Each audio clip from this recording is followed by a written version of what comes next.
Shanks é um personagem extremamente importante para a trama de One Piece, com seus segredos e ações, mostrando claramente uma atitude ambígua. Durante toda a história de One Piece, durante tudo aquilo que a gente pôde observar ali da evolução da trama, a gente sempre ficou com o pé atrás sobre os objetivos do Shanks. Desde ali do avançar da história, na verdade, desde o capítulo 1, a gente tem essa conclusão e esse mistério envolvendo ali ao grande pirata, ao Yokon Ruivo, e a maneira também como ele consegue conduzir toda uma situação lá na saga em Marineford, quando ele pede para que a guerra seja encerrada.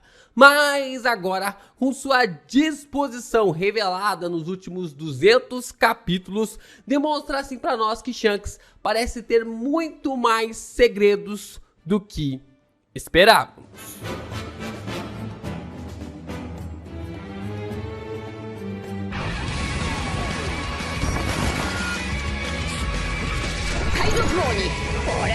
Yo, Geeks, aqui é o LP e vocês estão no canal do Geek Brasil. Fiquem ligados porque esse vídeo contém spoilers do mangá de One Piece. Sim, pessoal, vamos então aqui discutir como o Shanks é o herdeiro dos Cavaleiros Sagrados, né? Essa definição realmente de uma forma que tá mexendo com a fandom de One Piece. Infelizmente, eu acho que não sei se eu vou trazer um vídeo específico sobre isso. O Eiichiro Oda acabou anunciando realmente um hiato aí de um mês, né? Já que ele vai operar a vista, né?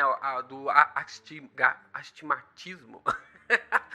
Ele vai operar ali da visão, né? Ele vai acabar operando a visão. Eu sempre me embrolho aqui para hora de falar realmente essa palavra. Mas ele vai operar ali para não ter que utilizar mais óculos e vai ficar um mês de recuperação, vai ficar um mês aí fora. Na verdade, eu acho que ele já deve ter entrado ali na cirurgia, já deve ter operado, coisa do tipo e tal, né? Porque o cronograma de One Piece é muito adiantado, né? Tem muitos adiantamentos ou coisa do tipo. Então, nós temos aqui esse espaçamento de um mês para a gente poder conversar sobre como o Shanks é o herdeiro dos Cavaleiros Sagrados. E a forma definitiva disso logo depois de você deixar o seu like, se inscreve aqui no canal, ajuda a gente a continuar crescendo. Quando você compartilha os nossos vídeos, você ajuda o Geek Brasil a chegar mais longe. E você também pode se inscrever lá no meu canal de Reacts, lá o Reacts do Geek Brasil. Lá a gente tá falando sobre os animes da temporada e também sobre os animes mais consagrados de todos os tempos. Não é de hoje, né? Não é de agora, né? Desde o capítulo 1 que o Shanks carrega grandes mistérios na história de One Piece.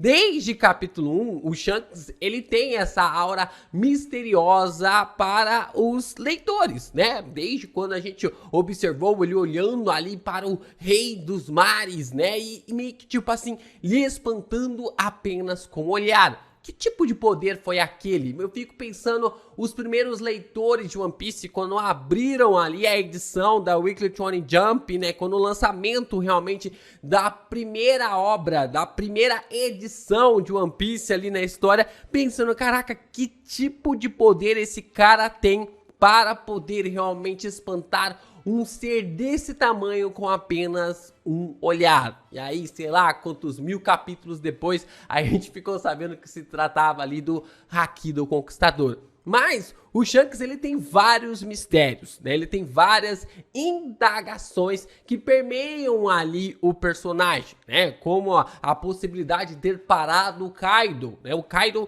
viria ali para Marineford, viria para lutar nessa guerra, mas ele foi parado pelo Shanks. Ele, não sabemos se foi parado através do argumento, justificativa ou sei lá o que, mas a história deixa bem claro para nós que o Kaido foi parado, porque ele não chegou em Marineford. Nós também temos ali que com uma ordem sua, a guerra foi parada. A guerra foi finalizada. Então é um sentido realmente muito comum que o Shanks tem esses objetivos e essas questões realmente de como um pirata poderia dar realmente essa ordem para a guerra ser parada. E ao mesmo tempo, porque Sengoku acatou a ordem do personagem. Porque o cara que tem a maior patente da marinha, né, ou tinha a maior patente da marinha, estava recebendo a ordem de um pirata. Essa era uma grande questão naquela época e esses pontos de vista sobre como o Shanks tinha uma relação muito mais aprofundada com os marinheiros e também com os governantes que a gente nem conseguia imaginar naquela época. Até mesmo o Acaíno baixa a bola em relação a ele. A gente tem ali o apelido do Acaíno, que era o cachorro louco da marinha e coisa do tipo. Até em relação ao Shanks, o personagem abaixa a cabeça. E a forma realmente definitiva, não tô dizendo aqui de que o Acaíno seja mais fraco que o Shanks, mas em suas ordens, em questão ali de alguma situação, o personagem acaba baixando a cabeça. E tudo fica ainda mais confuso com os capítulos 906, 907 e 908, né? Quando os próprios Goroseis recebem o Shanks em uma conversa. Aquilo que era algo realmente inimaginável. Nos últimos capítulos a gente pode até mesmo falar aqui e verificar, porque até mesmo quando o Rei Cobra vai falar com os Goroseis, eles não têm a permissão, nem o Shaka e nem o Pel têm ali a liberação para adentrar.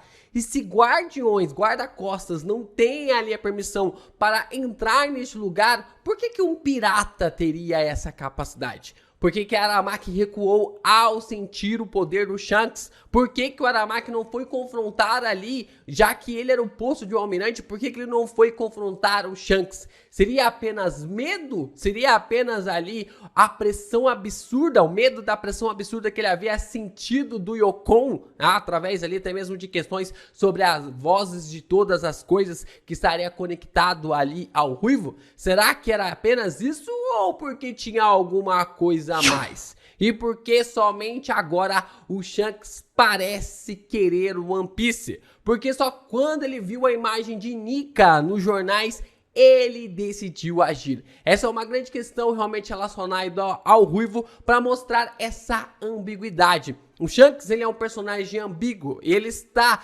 direcionado em todas as áreas em One Piece. Ele está direcionado ali para os governantes, está direcionado ali para os piratas, para os criminosos e também para as pessoas que querem proteção. E até mesmo ali as lições que ele havia passado para os gigantes, sobre qualquer um que levantar uma arma contra você terá que pagar o preço através disso. Então o Shanks, ele tem a sua própria ideologia, através ali das suas palavras, dos seus ensinamentos, na qual ele aprendeu através ali do tempo que permaneceu junto com o Roger e os demais membros da tripulação do antigo rei dos piratas. Mas a questão aqui, né, que é o principal ponto, é as informações sobre o filme One Piece Red, né, na onde o Shanks parece ter uma ligação com os nobres do mundo. A forma realmente como o Shanks parece ter essa conexão demonstra exatamente que ele é um personagem extremamente importante.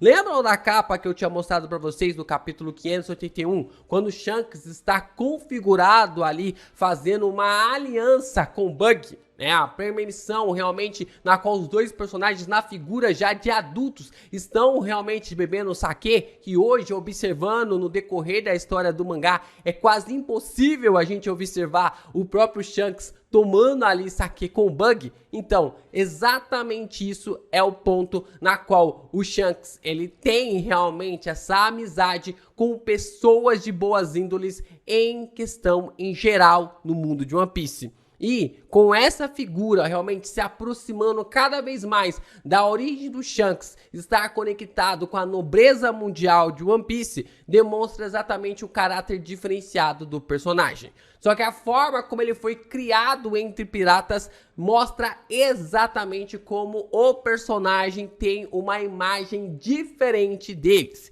E agora, com algumas revelações no capítulo 1086, a situação com o personagem fica ainda mais interessante. O que coloca para nós como Shanks, daquele que buscava o equilíbrio do mundo, ao ver então a figura de Nika, parece voltar ao seu objetivo que havia traçado há vários anos. A falta desse objetivo deixou o Bug extremamente frustrado com o personagem, já que o palhaço tinha certeza que Shanks alcançaria One Piece e se tornaria o rei dos piratas, o futuro rei dos piratas. O Bug chega até mesmo desistir dos seus sonhos, sonho, desistir do seu objetivo de se tornar rei dos piratas, porque ao enxergar o potencial do Shanks, ele percebeu que não tinha chances. E assim, decidiu se tornar companheiro, decidiu se tornar o grande amigo que ele realmente prosseguiria com a sua jornada para fazer o Shanks ser o rei dos piratas. Mas ao olhar ali, ao Shanks olhar para o jornal